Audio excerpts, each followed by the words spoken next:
N'oubliez pas que en 1914 ou 1900 et combien, c'était 7 km on moun te ka fait pour à l'école et 7 pour retourner le soir. Et maman qui était payé en mon bout pour ti moun a dormi à Kazaï, il ka voyer ziam patate malanga pour ça il traper tous les semaines pour moun a bâti moun a manger pour une semaine. Mais maman qui peut pas faire ça, ti moun a fait 7 km à pied. Là il va à 5h du matin quand je commençais à ouvrir yo ka lever. Ti patate rôti là ba fouiller là et c'est yo qui fait médecin qui fait avocat hein. Bon.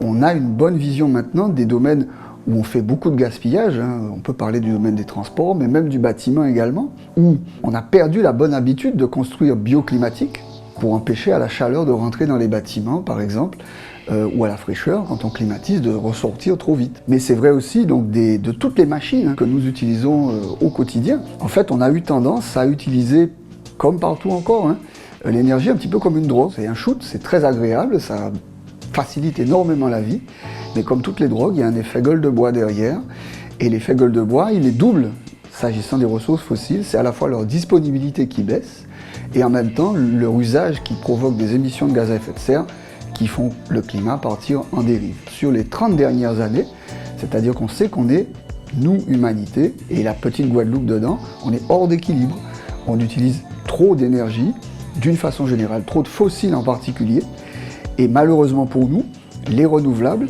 on le voit, ne pourront pas se substituer à la bonne, ni à la bonne vitesse, ni au bon niveau, au niveau de consommation d'énergie. Donc on en revient toujours à cette question de la sobriété.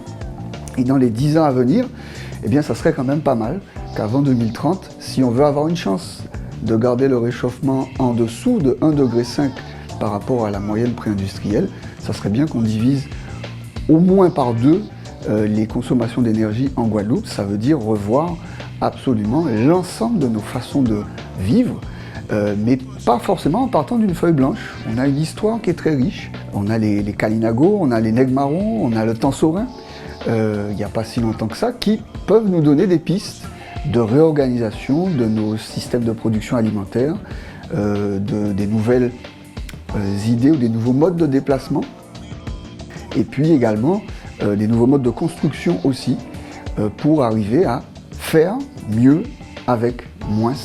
Ça doit être ça réellement l'objectif majeur de cette transition écologique et solidaire au cours de ce 21e siècle. Par exemple, sur les systèmes alimentaires, aujourd'hui nous dépendons en très très grande partie de la logistique faite mondiale qui fait produire notre nourriture à l'extérieur de la Guadeloupe et qui nous fait l'importer.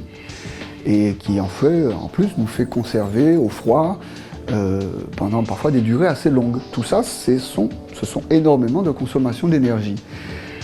À la place, nous avons un climat tropical qui permet de soutenir une agriculture de type permacultural, donc des jardins créoles ou des agroforêts, qui dans une île du Pacifique qu'on appelle Tikopia, une petite île des îles Salomon, qui est très isolée, donc qui vit un petit peu contrainte et forcée en autarcie, qui ressemble énormément à Terre de Bas pour fixer les idées, eh bien, elle permet de maintenir depuis plusieurs siècles une population qui est de l'ordre de 1000 à 1500 personnes, donc avec une densité de peuplement qui est tout à fait comparable à ce qu'on a en Guadeloupe.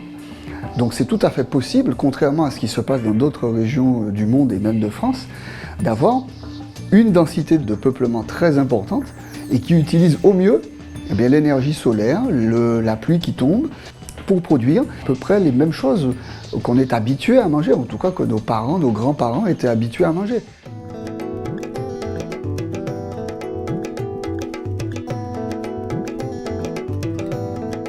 Les projections en termes d'autonomie énergétique et du 100% renouvelable existent, mais restent tributaires des aléas et de la progression des technologies.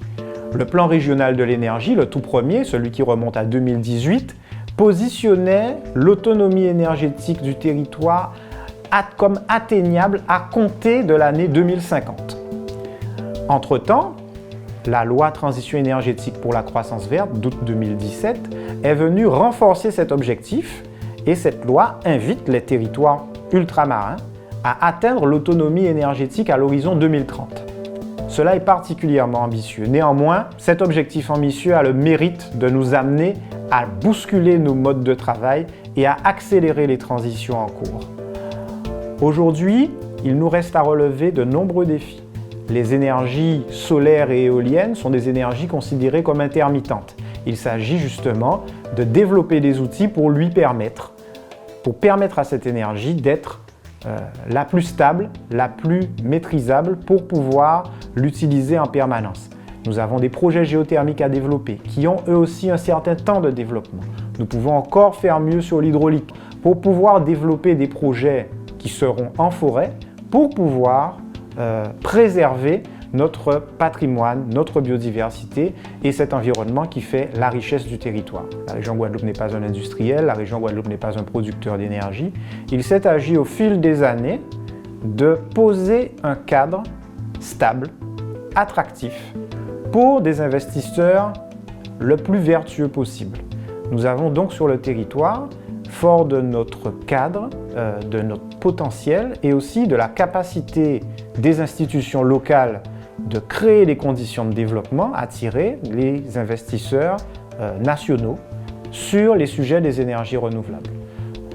Nous avons également travaillé activement avec nos amis de la Caraïbe, où nous avons adhéré à l'Organisation des États de la Caraïbe orientale, l'OECO, avec qui nous travaillons d'ores et déjà pour accélérer le développement des énergies renouvelables dans la zone, échanger davantage notamment sur le sujet de la géothermie, puisque la Guadeloupe a une expertise unique dans la zone. Nous sommes le seul territoire à disposer d'une centrale génératrice d'électricité à partir de la géothermie.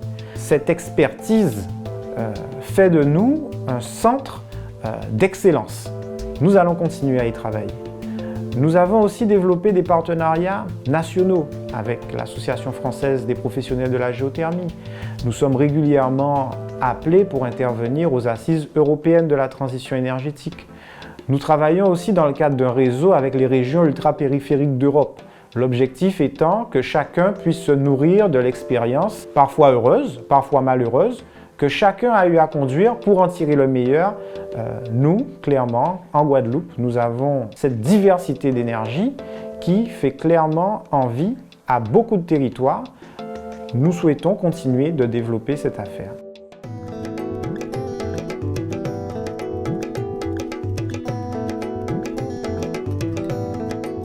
Effectivement, le CAIE accompagne les collectivités afin qu'elles puissent réduire leur consommation d'énergie, être exemplaires sur ces thématiques. Ce ne sont pas les plus grandes consommatrices d'énergie sur le territoire. Par contre, elles ont ce devoir justement d'être des modèles et d'accompagner justement ce changement auprès des particuliers, des scolaires. Et c'est en étant exemplaires sur leur patrimoine bâti, sur leur éclairage public, sur leur flotte de véhicules, qu'elles peuvent montrer justement la voie pour que nous puissions passer à de meilleures actions. Et donc le CAIE, en particulier, l'une de mes missions, c'est d'accompagner les collectivités à réduire leur consommation d'énergie sur le patrimoine bâti, en ayant des travaux de performance énergétique, mais aussi en connaissant ce patrimoine, savoir quels sont les sites qui consomment le plus. Alors justement, les collectivités peuvent aussi travailler sur leur isolation de leurs bâtiments. On sait que ce sont des bâtiments très consommateurs d'énergie. On voit les hôtels de ville, les annexes, etc. Ce sont des bâtiments climatisés qui ont besoin justement d'avoir un travail, un recul justement sur cette consommation, avoir aussi un travail sur les protections solaires, faire en sorte que le bâtiment soit plus performant, puisque l'énergie c'est quelque chose qui partout autour de nous, on le voit dans le bâti, sur les équipements, mais également aussi sur notre usage. On peut avoir un bâtiment exemplaire, ultra performant, avec tout ce qu'il faut au niveau de la qualité thermique du bâti, c'est-à-dire son enveloppe, les toitures, les murs, avoir des équipements qui consomment très peu d'énergie, mais si l'usage n'est pas cohérent, n'est pas en lien aussi avec ce bâtiment, il y aura justement une déperdition. On ne peut pas s'amuser à avoir une climatisation ultra performante et laisser les portes ouvertes. Donc il y a aussi un travail de sensibilisation à faire auprès des professionnels, des personnels des collectivités, mais également aussi d'autres cibles. Ça peut être aussi un travail auprès des scolaires. Nous avons aussi des animations auprès du public scolaire pour les sensibiliser aux économies d'énergie dès le plus jeune âge. Aussi un travail auprès des professionnels qui puissent comprendre ces thématiques. Nous sommes sur un territoire fort enjeux sismiques et de risques majeurs, mais il ne faut pas décorréler ça de la consommation d'énergie. Il faut savoir qu'en Guadeloupe, nous sommes dans un milieu insulaire, donc nous sommes entourés d'eau. Nous avons un climat tropical qui nous donne des vents dominants venant d'est. Donc nous avons effectivement une bonne alizée qui normalement apporte un confort thermique dans le logement. Malheureusement, certaines constructions qui ont émergé notamment après l'ouragan Hugo, on s'est rendu compte qu'il y a eu beaucoup de maisons qui ont été construites en béton. Donc le particulier, la solution qu'il a trouvée pour apporter ce confort thermique, c'est de climatiser son logement. Donc le premier poste de consommation dans un logement, c'est la climatisation qui, mal dimensionnée, mal entretenue, avec une température de consigne très basse, peut effectivement devenir un gouffre pour la facture d'électricité. Deuxième poste de consommation, c'est l'eau chaude qui peut être électrique, représente une consommation très importante sur la facture d'électricité. Après, d'autres appareils malheureusement arrivent parce qu'il faut savoir maintenant, avec la modernisation, nous avons un appareil pour chaque besoin. Certains usages arrivent maintenant dans nos logements et qui malheureusement plombent la facture d'électricité, tels que le lave-vaisselle, le sèche-linge.